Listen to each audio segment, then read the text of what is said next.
Mon fils Luc a eu un accident.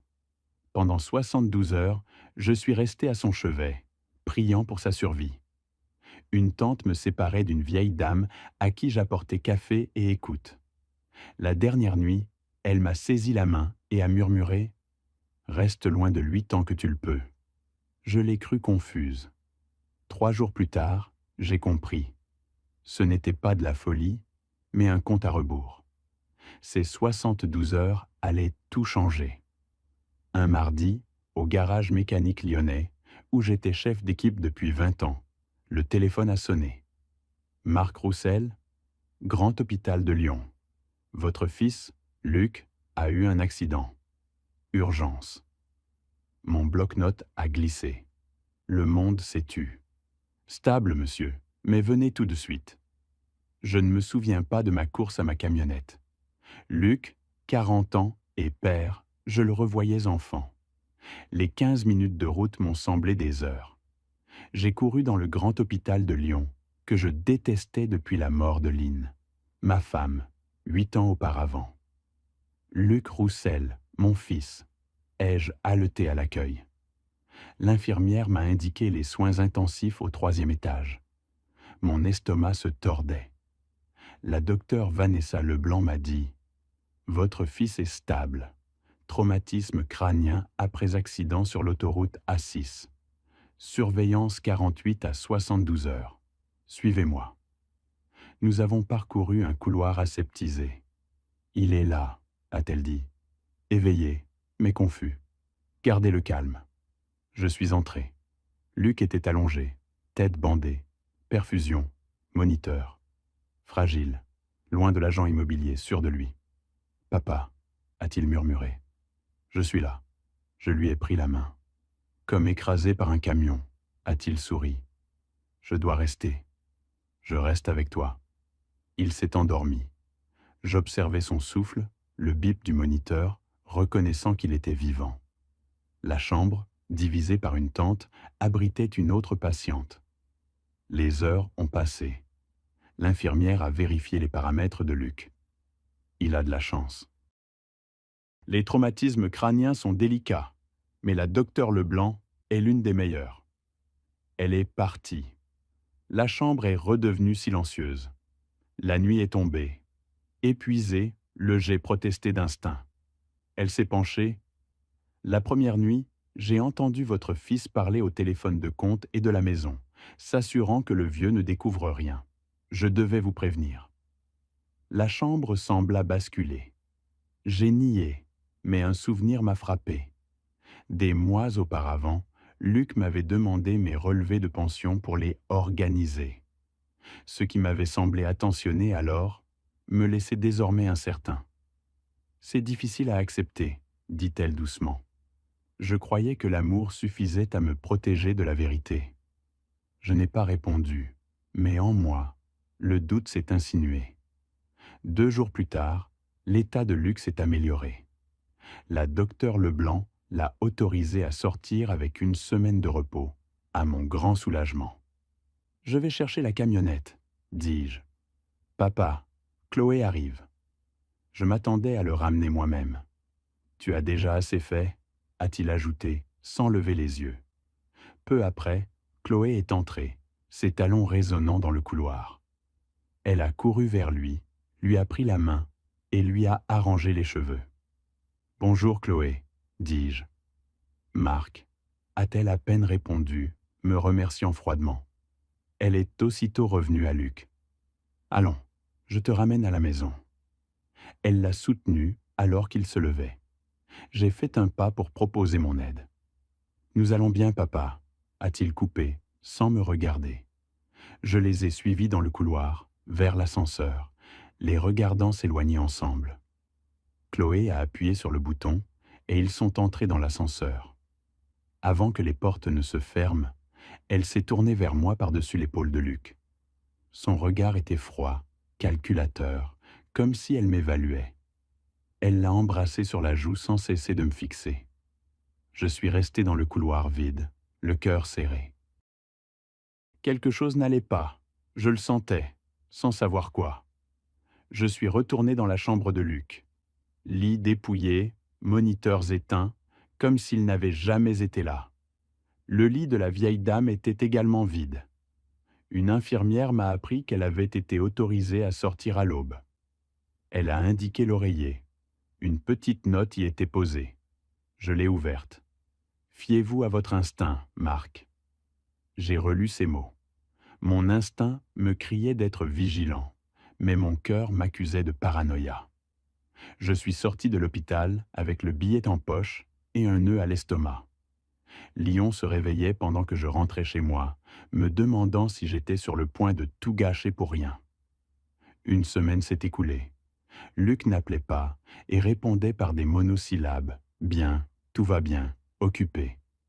J'essayais de me convaincre que c'était normal, mais le message continuait de me tourmenter.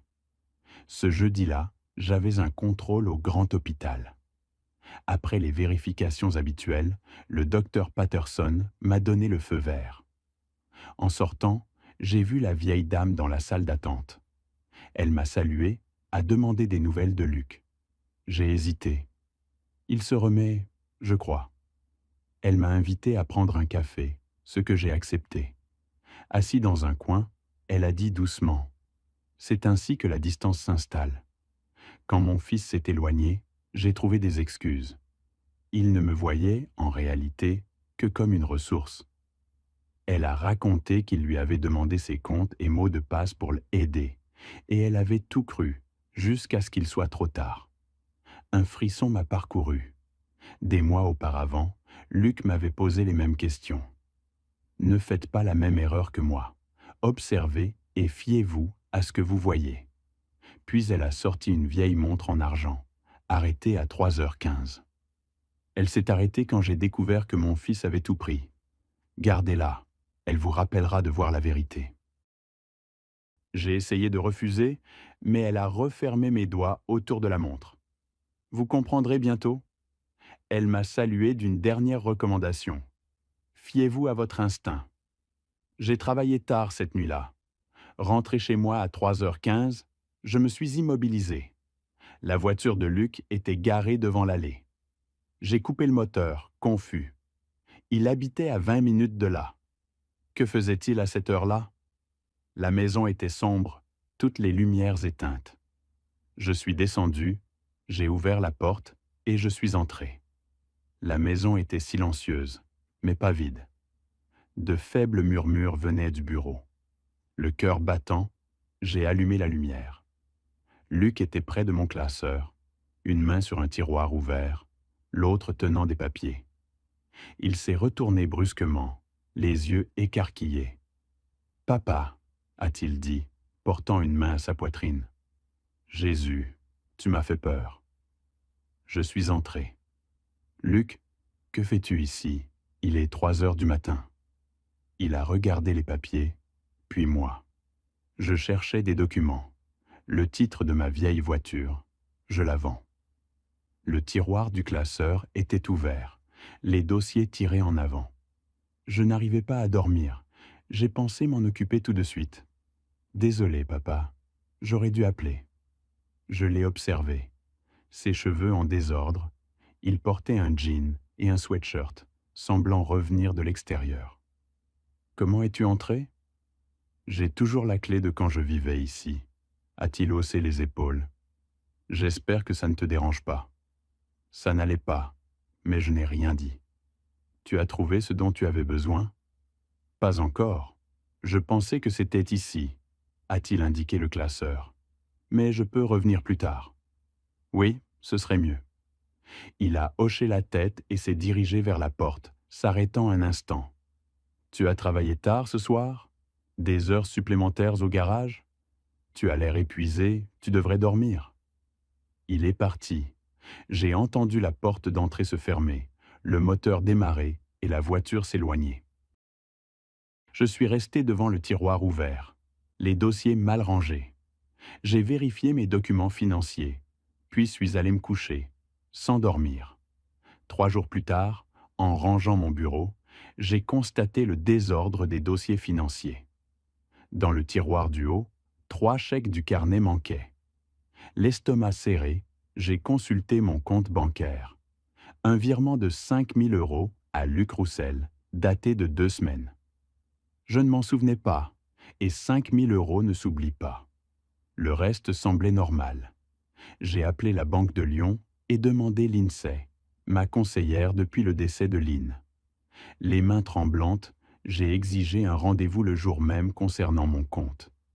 Elle m'a fixé 14 heures. J'étais client depuis 20 ans. L'INSEE m'a reçu. « Que se passe-t-il » a-t-elle demandé. « Un virement de 5 000 € à Luc, que je n'ai pas autorisé. » Après vérification, elle a confirmé. « Oui, autorisé le 15. »« Ce n'est pas moi, » ai-je rétorqué. « Vous êtes sûr » a-t-elle insisté. « Absolument. » Elle m'a tendu un formulaire. Mon nom, celui de Luc, 5 000 €. En bas, ma signature, identique.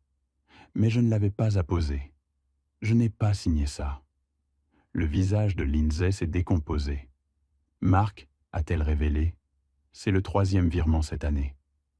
Mon sang s'est glacé. Elle a tourné l'écran. Mars, 20 000 €. Juin, 35 000 €. Octobre, 5 000 €. Total, 60 000 €. J'ai tout fait.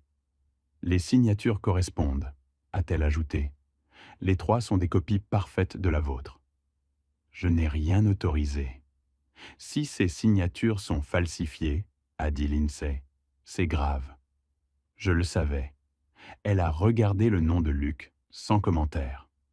Que faire m'a-t-elle demandé. Gèle mon compte, plus de virements, et des copies de tout. Elle a imprimé les documents. Mes jambes tremblaient en me levant. Consultez un avocat, m'a-t-elle conseillé, et soyez prudent. J'ai acquiescé et suis parti. Assis dans le fourgon, je serrais l'enveloppe. 3 documents, 3 falsifications parfaites. La preuve, mon fils m'avait volé 60 000 €. Luc, à 3 heures du matin, ne cherchait pas un titre de voiture. Il cherchait des numéros de compte, des signatures, un accès. Je me suis souvenu qu'il m'avait questionné sur mes finances des mois plus tôt, prétextant vouloir les simplifier. Je l'avais laissé faire. Je fixais l'enveloppe et les 60 000 €, à peine conscient d'avoir quitté la banque. Ma signature sur des virements non autorisés. Dans mon fourgon, mes mains agrippèrent le volant. 60 000 €, 3 virements en 9 mois, des signatures falsifiées. Luc. Le nom me rongeait l'esprit. Mon fils, l'homme à qui j'avais confié mes comptes, ma confiance aveugle. La voix de Madame Ferrara résonnait. Je l'ai entendu parler de vous, d'argent, de projets. Mon horloge de poche pesait 1 tonne. J'ai appelé Philippe Dubois, notre avocat de famille depuis 30 ans, ami qui avait géré les affaires de Lynn et mes comptes de retraite. Il a répondu au 2e appel. « Marc, tout va bien ?» Ma voix, rauque. « Philippe, je dois te voir aujourd'hui, le plus vite possible. » Un silence. Il me connaissait trop bien pour ne pas comprendre. « J'ai un créneau à 15 heures. Tu peux ? » Je serai là. Le bureau de Philippe Dubois était dans un vieil immeuble du centre. Son assistante m'a fait signe. Je l'ai trouvé derrière son bureau, lunettes sur le nez, café fumant. Il s'est levé, son expression virant à l'inquiétude. « Marc, assieds-toi. » Je me suis assis. Je n'ai pas su par où commencer. Je crois que Luc me vole. Les mots sont restés suspendus. Philippe n'a pas réagi, mais sa mâchoire s'est crispée. Raconte-moi tout. Ce que j'ai fait. L'avertissement de Madame Ferrara. Luc dans mon bureau à 3h15. L'échec manquant. L'entretien à la banque avec Lindsay. Les 60 000 € et les signatures falsifiées, si parfaites que même moi, j'avais eu du mal à les distinguer.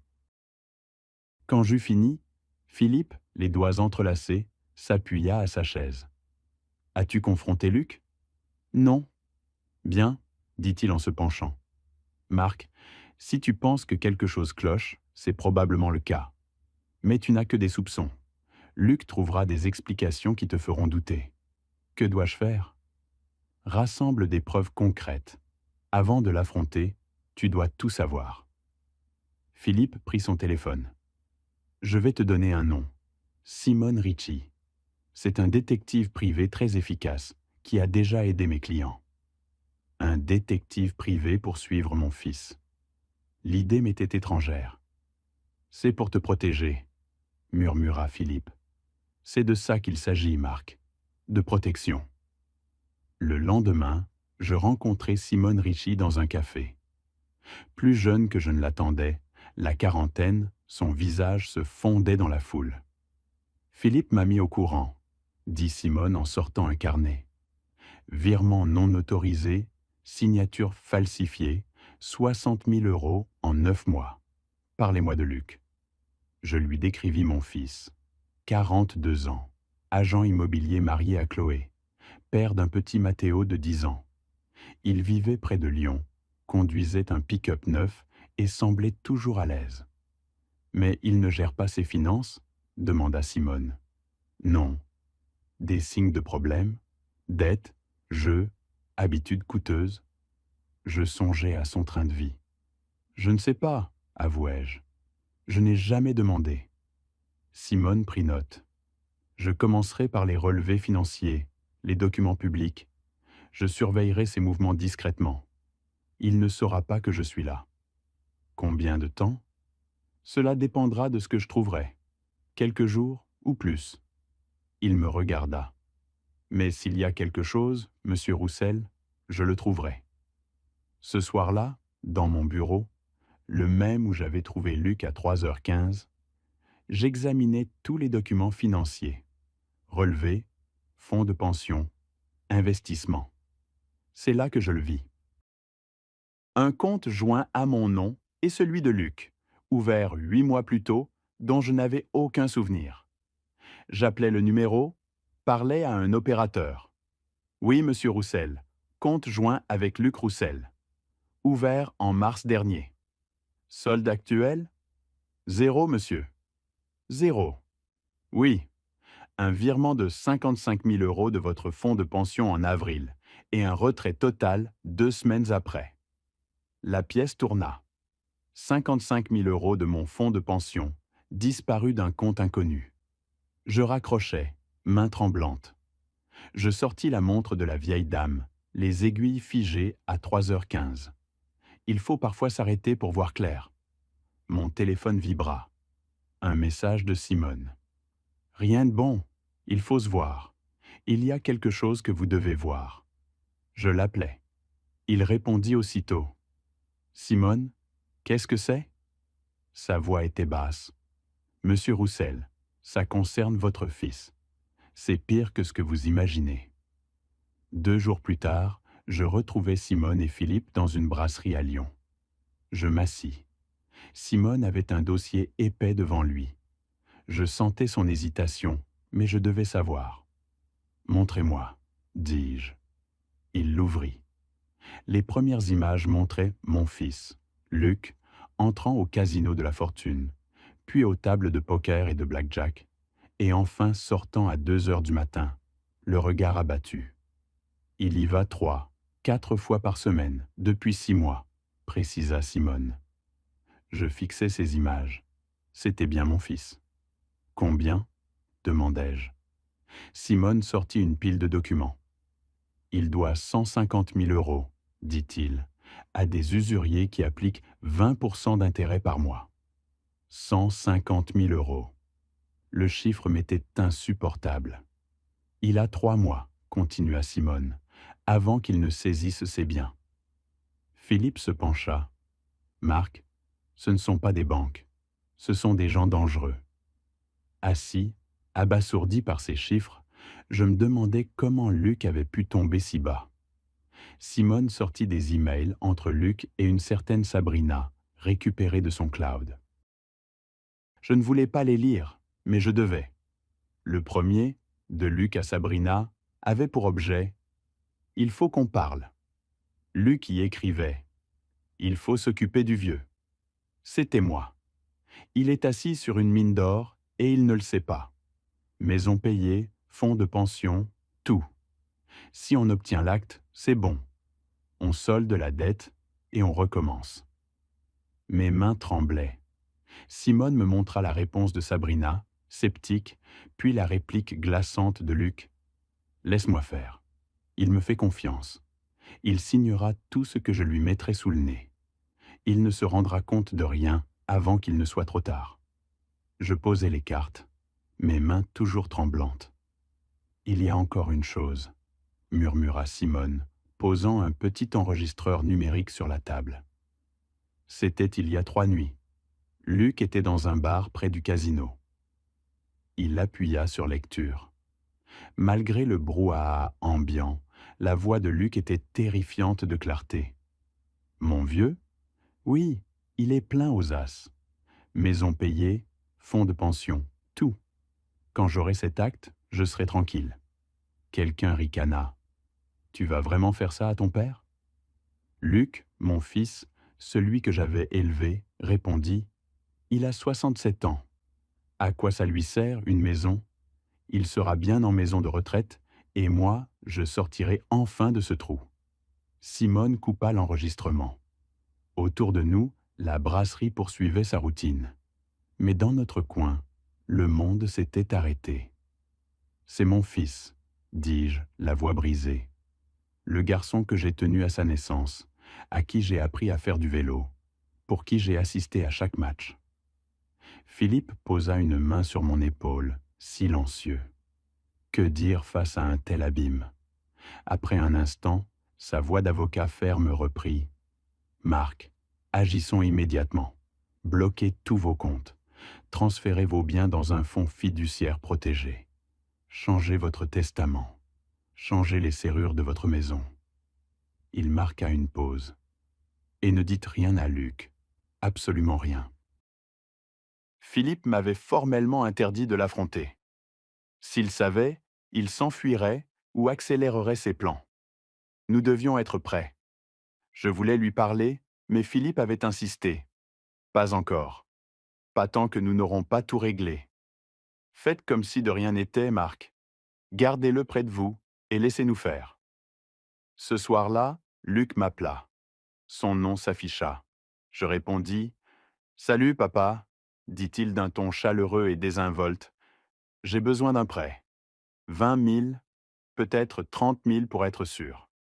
Je te les rendrai, je le jure. » 30 000, qui s'ajoutaient aux 60 000 déjà prélevés et aux 55 000 d'un compte inconnu. Je fixai le dossier de Philippe, les preuves. « Combien te faut-il » demandai-je, la gorge serrée. 30 000 serait le plus sûr. « Viens demain, vers 2 heures. On en parle. » Un silence. « Vraiment, papa ? Merci beaucoup. Tu me sauves la vie. À demain. » Je raccrochais, seul dans ma cuisine. La cuisine, cœur de notre foyer, où Lynn et moi avions élevé nos enfants, était maintenant la maison qu'il voulait me prendre. Les mots de la vieille dame, « rester loin de lui », me revenaient, mais il était trop tard. Le lendemain, mon fils viendrait. J'étais prêt. Quand le moment arriva, je ne ressentis ni colère ni tristesse, juste un vide abyssal. Luc arriva ponctuellement. J'ouvris avant qu'il ne frappe. « Salut, papa. » Au salon, il parla de son travail, de son fils, puis en vint au fait. Il développait son activité d'agent immobilier et avait besoin d'environ 50 000 €. « Je te les rendrai avec intérêt. C'est une affaire sûre. » Je le regardais. « Quelle affaire, Luc ?» insistai-je. Puis je prononçai un seul mot. « Je. » Il pâlit. Je revins de mon bureau avec le dossier de Philippe. Sur la table, je déployais les preuves. Photos au casino, nuit ratée, email avec Sabrina sur Le Vieux et l'acte de la maison. Enfin, j'activai l'enregistreur. Dès que j'aurai cet acte, je serai tranquille. Il ne saura pas ce qui l'a frappé. Je l'éteignis. Le silence était insoutenable. Luc bondit. « Tu m'as fait suivre ? Quel genre de père es-tu » Je tremblais, mais répondis. « celui à qui son fils a pris 60 000 euros. Je les ai empruntés. Sans demander, avec des signatures falsifiées. Il se mit à arpenter la pièce, agité, parlant de menaces, de Sabrina, d'un certain Léo. Je n'avais pas le choix. Les larmes me montèrent aux yeux. Tu avais le choix. Tu aurais pu me dire la vérité et tu m'aurais aidé. Je le fixais. Oui, mais pas par le mensonge et en tentant de me prendre ma maison. Ma voix se brisa. Je ne reconnais plus le fils que j'ai aimé. Et moi, Luc, je ne suis plus ta famille. Il resta là, le regard froid et distant que je ne lui avais jamais vu. Sans un mot, il tourna les talons et claqua la porte, faisant trembler la maison. Un bruit sourd, puis un fracas de verre. La photo de Lynn, sa mère, était tombée du mur, brisée. Philippe m'avait prévenu. « Cela va mal tourner, Marc. Luc ne reculera pas. » Je savais que je devais protéger ce qui restait. Le lendemain matin, je retrouvai Philippe et Simone dans son bureau. L'atmosphère était lourde, tandis que Philippe exposait le plan pour nous protéger, Lynn et moi. Premièrement, commença-t-il, nous bloquons immédiatement tous les comptes. Il me tendit les formulaires, expliquant les authentifications à 2 facteurs, les changements de mots de passe et de code PIN pour que Luc ne puisse plus rien toucher.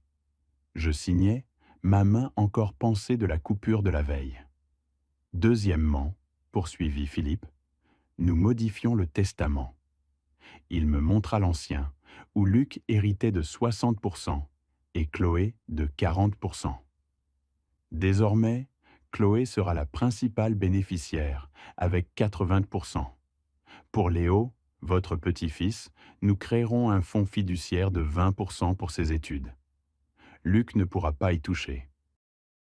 À ses 18 ans, il en disposera pour l'université et son avenir. Philippe me regarda. Et Luc ? Luc ne recevra rien. J'acquiesçai lentement. C'était douloureux, mais je devais protéger ce qui restait, ceux qui le méritaient. Troisièmement, ajouta Philippe, nous changerons les serrures aujourd'hui même. Luc ne pourra plus entrer. Simone se pencha. Monsieur Roussel, il y a plus grave. Luc doit de l'argent à des gens dangereux. Ils n'attendront pas. Il est désespéré, et les désespérés agissent de manière inconsidérée.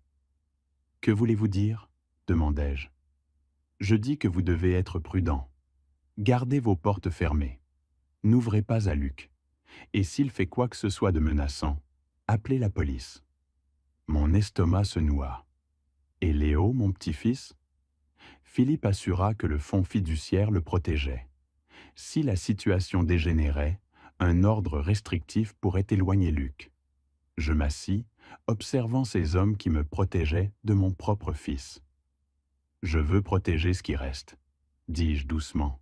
« Ma vraie famille, ceux qui comptent vraiment. » Philippe acquiesça. « Alors nous le ferons. » De retour chez moi, la maison semblait vide, comme arrachée. Dans mon bureau, je regardais la photo de Lynn dont j'avais remplacé le verre brisé. Je pensais à Chloé, ma fille, la seule qui ne m'avait jamais rien demandé, qui avait bâti sa vie à Seattle et appelait chaque semaine juste pour prendre de mes nouvelles. Je réalisais que je ne lui avais rien dit de Luc, de tout cela. Elle méritait de savoir. Je pris le téléphone. Elle répondit au 3e appel. « Papa, comment vas-tu » Sa voix, si chaleureuse et joyeuse, me brisa presque. « Chloé, dis-je, je dois te parler de Luc. » Après une pause, je lui racontai tout. Le jeu, les dettes, l'argent volé, les mensonges et son plan pour s'emparer de la maison. Un long silence pesant s'ensuivit. Puis, je l'entendis pleurer. « Papa, je suis désolée, » dit-elle d'une voix tremblante. « J'aurais dû le voir. »« Ce n'est pas ta faute, mon trésor, » lui répondis-je avec plus de fermeté. « Rien de tout cela n'est ta faute. » Sa voix changea, devenant plus forte et déterminée. « Papa, je rentre ce soir. Tu n'as pas à affronter ça seul. » J'essayai de la dissuader, mais elle fut inflexible. « Je rentre, dit-elle. Prépare la chambre d'amis. Je serai là demain matin. » Je sentis les larmes monter, mais cette fois, c'était de soulagement. Je n'étais plus seul. Cette nuit-là, je ne trouvais pas le sommeil. À 3h15 du matin, toujours éveillé, je pris la montre d'argent de Béatrice Dubois, celle aux aiguilles immobiles. En la fixant, je compris soudain. Béatrice l'avait dit à l'hôpital. Il faut s'arrêter pour voir clair, mais aussi pour se protéger, se sauver, choisir pour qui se battre. La montre s'était arrêtée à 3h15, l'heure où elle avait choisi de se sauver de son fils. À cette même heure, je faisais de même. Je choisissais de me sauver, de protéger Chloé et Léo, la vie que Lynn et moi avions bâtie, même si cela signifiait abandonner Luc. Je reposais la montre. Pour la première fois depuis des semaines, je sentis autre chose que le vide. Je me sentais prêt. 2 semaines s'écoulèrent sans nouvelles. Luc n'appela pas, ne se présenta pas.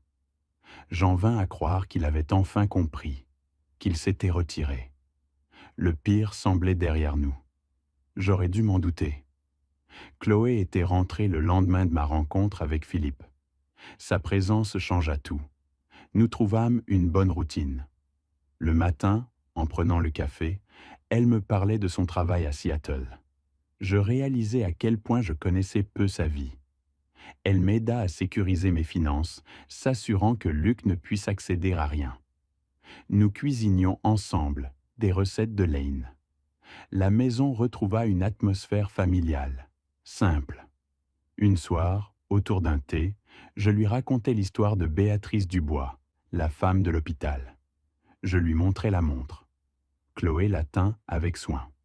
« Papa, tu devrais la retrouver, la remercier. Elle t'a sauvé. »« Peut-être un jour, dis-je. »« N'attends pas trop, » répliqua Chloé. « La vie est courte. » Je la serrai dans mes bras, me sentant chanceux de la voir encore. Ces 2 semaines furent une guérison. Je me permis de croire le pire passé. Je n'aurais pas dû. Le 15e jour, la sonnette retentit. Luc était là, propre, les yeux rouges. « On peut parler ?» Chloé descendit l'escalier, froide. Je le laissai entrer. Assis sur le canapé, il affirma fréquenter les joueurs anonymes depuis 2 semaines, me montrant sa carte avec 14 tampons. J'ai fait des erreurs. J'ai besoin d'une dernière chance. Chloé rappela ses trahisons. Luc admit tout. Partagé entre colère et amour paternel, j'acceptais des conditions strictes. Réunions hebdomadaires, thérapie avec Philippe, aucun accès à mes comptes, un emploi stable et plus jamais de jeu. S'il enfreignait une seule règle, tout serait fini. J'acquiesçais, résolu à le croire. Je réglais aussi sa dette de 150 000 €, malgré le désaccord de Philippe. Chloé, furieuse, me lança « Il te manipule encore !» Je répondis que je le faisais pour mon petit-fils et pour mon fils. La première semaine, Luc respecta tout. Lors d'un dîner en famille, je me sentis de nouveau à ma place. La deuxième, il trouva un emploi d'agent immobilier et me prépara le dîner. Nous parlâmes du passé et je crus l'avoir retrouvé. La 3e semaine se poursuivit ainsi. 3 générations devant la télévision, notre petit-fils endormi entre nous. Même Chloé commençait à espérer. Le lundi de la 4e semaine, Lindsay Crawford, directrice de la banque, m'appela. On avait tenté d'ouvrir une police d'assurance vie de 500 000 € à mon nom, avec Luc comme bénéficiaire. La signature était parfaite, mais pas la mienne. Si j'avais passé l'examen médical prévu la semaine suivante, la police aurait été activée. Je compris. Luc me voulait mort pour 300 000 €. Lindsay avait tout annulé et conseilla la police. Je contactai Philippe. Il arriva bouleversé et appela le détective Grant Sullivan. En examinant les documents, Sullivan demanda si Luc m'avait déjà mis en danger. Je me souvins qu'il avait emmené ma fourgonnette chez le garagiste. Le détective ouvrit une enquête et m'ordonna la prudence. Caméra, alarme, ne jamais lui ouvrir la porte. Chloé revint immédiatement. En lisant les documents, elle tremblait. « Tu n'es pas en sécurité. » Je refusai de fuir, et elle décida de rester avec moi. Cette nuit-là, une pensée m'obsédait. Ma vie valait un demi-million. Quelques jours plus tard, Sullivan et mon enquêteur Simon se joignirent à moi. Des preuves d'intention de meurtre étant nécessaires, nous acceptâmes la surveillance continue de Simon. Une semaine après, Luc, sa voiture en panne, m'appela pour mon fourgon.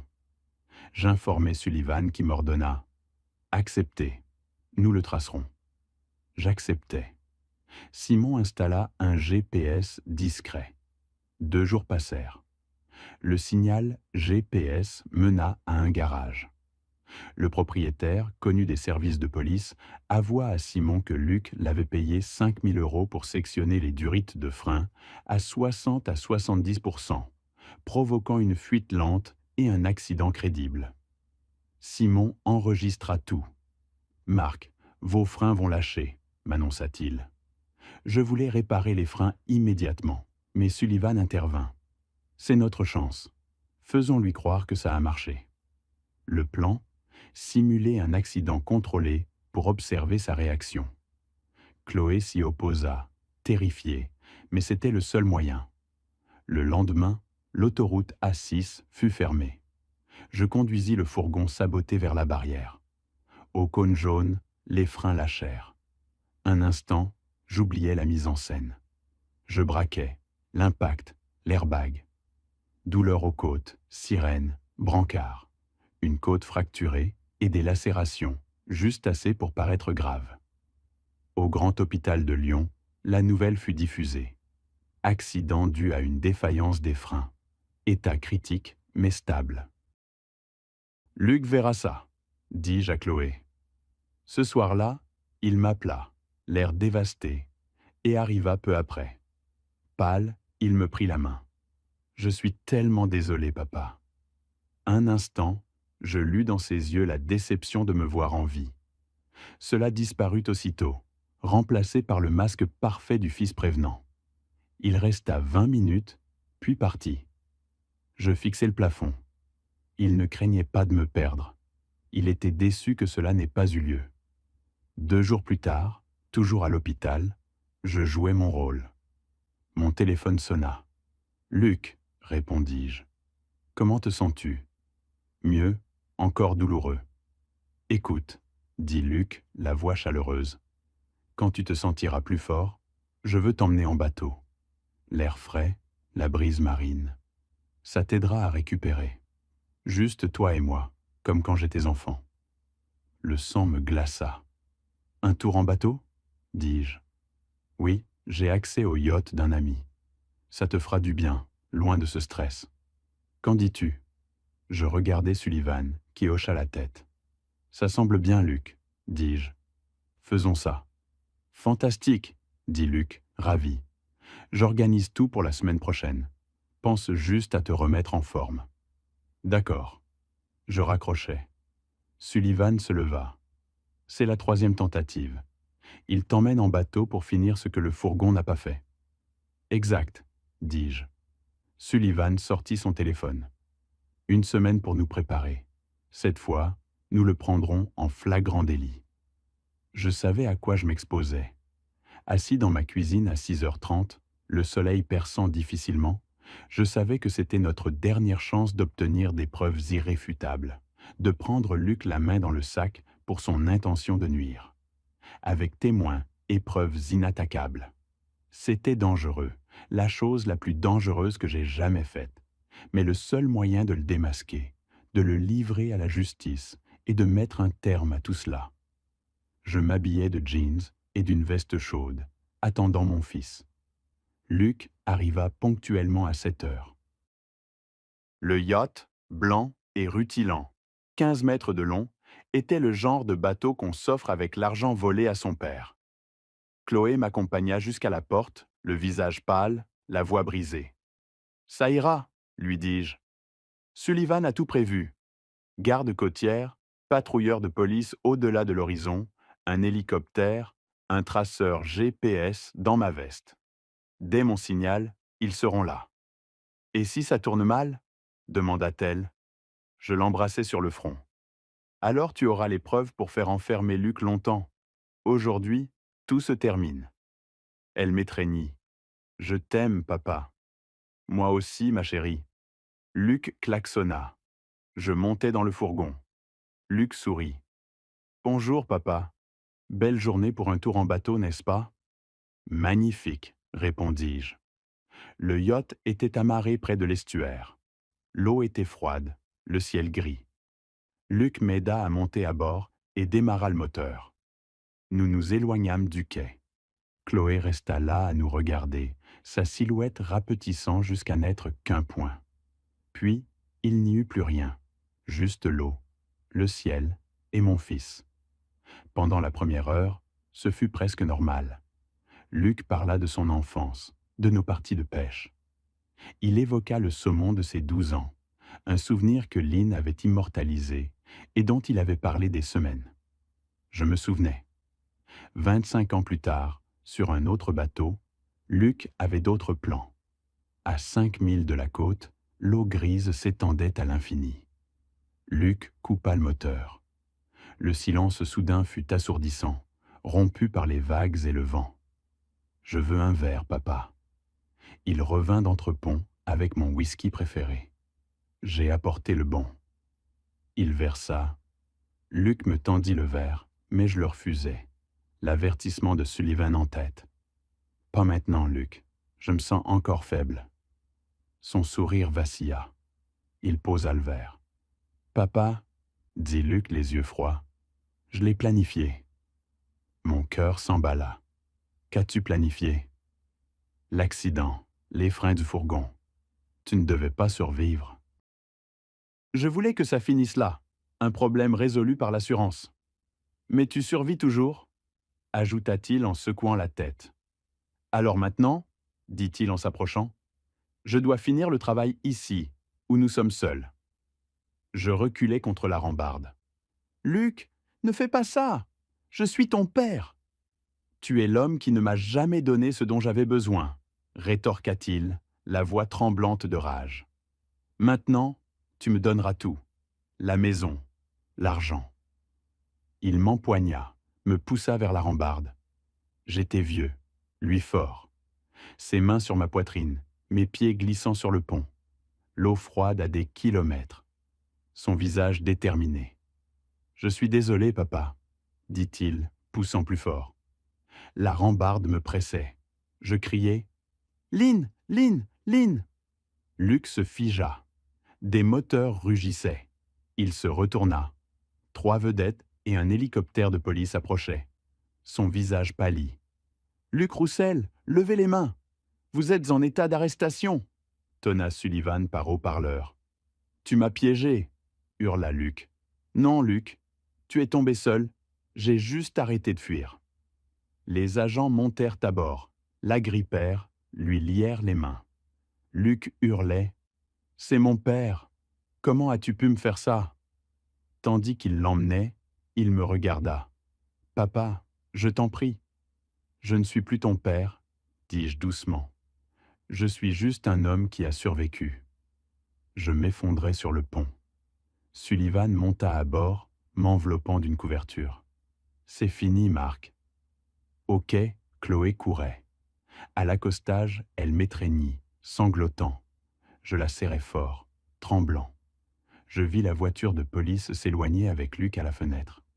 Je ne ressentais rien, ni colère, ni douleur, ni soulagement, juste le vide. Chloé me regarda.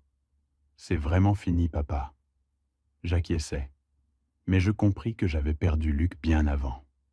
Peut-être ne l'avais-je jamais eu. 3 mois plus tard, les blessures physiques avaient cicatrisé, mais celles invisibles persistaient. Par une froide matinée de février, j'entrai au tribunal de Lyon pour le procès de mon fils. La salle était bondée. Je m'assis au premier rang avec Chloé et Philippe. Luc, en costume-cravate, me regarda, puis détourna le regard. L'accusation exposa l'affaire méthodiquement. Bruno Marchetti, le mécanicien qui avait saboté mes freins, fut le premier à témoigner. Vieilli et effrayé, il confirma d'une voix faible avoir coupé les durites de mon fourgon pour 5 000 €, juste assez pour provoquer un accident différé, et le regrettait chaque jour. Puis ce fut le tour de Simon Vaughan, qui présenta les preuves. Photos de Luc au casino, email avec Sabrina, l'enregistrement où Luc parlait de s'emparer de l'acte de propriété, données GPS localisant son fourgon au garage de Bruno, et relevé financier montrant plus de 200 000 € prélevés sur mes comptes. Le jury prenait des notes, observant Luc, puis moi. Lindsay Crawford témoigna des signatures falsifiées, des transferts non autorisés et de la police d'assurance vie que Luc avait tenté de souscrire. La signature était presque parfaite, mais un détail l'avait intrigué, l'incitant à m'appeler. Le détective Sullivan décrivit l'enquête et l'opération sur le yacht. L'enregistrement de Luc fut diffusé. « Tu n'aurais pas dû survivre. L'assurance paie. Problème résolu. » La salle resta silencieuse. Sabrina, sa complice, témoigna. Sans le regarder, elle avoua que Luc me disait vieux et qu'avec ma disparition, ils auraient maison et argent. Elle n'avait pas protesté. Sur le banc des témoins, je jurais. La voix tremblante, je déclarais avoir élevé Luc seul après sa mère. Jamais je n'aurais cru qu'il veuille me nuire pour de l'argent. Je le regardais. Je t'ai aimé, mais ton avidité a primé sur la famille. Je ne peux pas te pardonner. La salle resta silencieuse. La défense tenta de me dépeindre comme un père distant. J'expliquais avoir travaillé pour lui et n'avoir gelé les comptes qu'après la découverte de sa falsification de signature et du vol de 60 000 €. Je cherchais juste à me protéger. 3 heures plus tard, la jury revint, coupable sur tous les chefs. Le juge parla de trahison et d'absence de remords, prononçant 15 ans de prison. On l'emmena. Sur le seuil, il murmura « Je suis désolé, papa ». Puis il disparut. Dehors, Chloé m'étreignit. Ignorant les caméras, je rentrais. 6 mois plus tard, je déménageais à Florence, près d'elle, loin de Lyon. Je devais recommencer. La routine m'aida. Café avec Chloé, promenade, thérapie. J'écrivais sur Line et Luc enfant. Les souvenirs brûlaient, mais allégèrent le poids. Je rejoignis un club de lecture, fille du bénévolat. La vie n'était pas encore belle, mais supportable, et parfois, des heures s'écoulaient sans penser à Luc. Un matin, je remarquai la montre de Madame Béatrice, arrêtée à 3h15. Je ne l'avais jamais remerciée. Après des appels, je la retrouvai dans une maison de retraite à Lyon et lui rendis visite. Plus fragile, mais souriante, elle m'accueillit. Je me demandais si je vous reverrais. « Vous m'avez sauvé la vie », lui dis-je, lui racontant tout. Le jeu, le vol, le procès, la condamnation. Elle écouta sans surprise. J'essayai de lui rendre la montre. Elle refusa. « Elle est à vous. Rappelez-vous que parfois, s'arrêter est l'acte le plus courageux. » Je lui demandai si elle voyait son fils. Parfois. Non pour lui, pour moi. Je devais faire la paix. Elle me prit la main. « Vous n'avez pas à pardonner Luc, Marc, mais vous devez vous pardonner. » Les larmes me montèrent. J'aurais dû comprendre. « Nous voyons ce que nous voulons voir, » dit-elle, surtout chez nos enfants. Elle serra ma main. « C'est pourquoi je vous ai prévenu, pour vous donner le temps de vous protéger, ce que je n'ai jamais eu. » Après un silence, elle demanda « Que ferez-vous maintenant ?» Je guéris, mais l'avenir m'est incertain. Elle sourit. « Vous le découvrirez. » 1 heure plus tard, je l'embrassai. « Merci pour tout. »« De rien, Marc. » À la porte, elle me rappela. « Marc, ne gâchez pas cette seconde chance. Utilisez-la. Aidez ceux qui, comme vous, ont besoin d'un avertissement, d'un ami, d'une issue. » Je la regardai et compris. Je sais ce que je dois faire. Elle sourit. Je m'en doutais. Sur le chemin de Florence, Ces mots me hantaient. Aider ceux qui, comme moi, avaient besoin d'un avertissement. Ceux trompés, volés, manipulés par leur famille, qui se sentaient coupables de les soupçonner. Je pouvais les aider. Je trouverais un moyen, car Madame Béatrice avait raison. C'était ma seconde chance, je ne la gâcherais pas. 1 an plus tard, je me tenais devant une cinquantaine de personnes dans un centre communautaire à Florence. La plupart, des aînés comme moi, étaient venus pour un dépliant, se protéger des abus financiers familiaux. Je concluais mon discours. Je m'appelle Marc Roussel. Si quelqu'un que vous aimez vous fait du mal, il est juste de prendre ses distances, même si c'est un familial. Je marquais une pause. Pendant des années, j'ai cru que la famille impliquait une loyauté à tout prix, que faire confiance à mon fils était être un bon père. Je me trompais. La famille doit vous protéger, non vous menacer. Si elle ne le peut pas, alors il est juste de se protéger soi-même. La salle resta silencieuse un instant, puis les applaudissements éclatèrent. Je descendis de l'estrade. Un homme d'environ 75 ans s'approcha, les larmes aux yeux. « Monsieur Roussel, dit-il, votre histoire m'a sauvé. Mon fils tentait d'accéder à mon compte bancaire. Je me croyais paranoïaque, mais après vous avoir entendu le mois dernier, j'ai vérifié. Il avait falsifié des documents pour transférer de l'argent. Je l'ai arrêté à temps. » Il me serra la main. « Je suis en sécurité grâce à vous. » Nous restâmes là, 2 hommes âgés pleurant, nous tenant la main. Je pensais, voilà pourquoi je fais ça. Nous l'avons nommée Fondation Béatrice, en hommage à la femme qui m'avait sauvé la vie avec un avertissement et une montre. Chloé en était la directrice exécutive. Membre du conseil, je voyageais, parlant dans des centres communautaires, des maisons de retraite, partout où l'on voulait m'écouter. Nous offrions des conseils juridiques gratuits, une thérapie, des logements temporaires pour ceux fuyant des situations familiales dangereuses et une planification financière pour protéger les biens. La première année, nous avons aidé 47 familles, protégeant plus de 2 millions d'euros. 47 personnes épargnées de ce que j'avais traversé. Ce nombre me donnait la force de continuer. Ma vie était désormais simple et sereine. Je vivais dans mon appartement à Lyon. Chloé et moi dînions ensemble 2 fois par semaine et faisions des randonnées le week-end. Elle était mon ancre, la famille que j'avais toujours eue, mais que je n'avais pas pleinement appréciée avant l'effondrement de tout. Luc, mon petit-fils, vivait avec Sabrina. Elle avait obtenu une peine avec sursis en échange de son témoignage contre Luc et cherchait à reconstruire sa vie, à être une meilleure mère. Luc m'écrivait chaque mois, me parlant de l'école et de ses amis. Je lui répondais toujours, lui envoyant des livres, lui disant ma fierté et mon affection. « Je t'aime, mon grand », j'ajoutais à la fin de chaque lettre, car il méritait de le savoir. Même si son père ne pouvait être là, même si les choses étaient compliquées, il méritait d'être aimé. Luc était toujours en prison, purgeant 15 ans.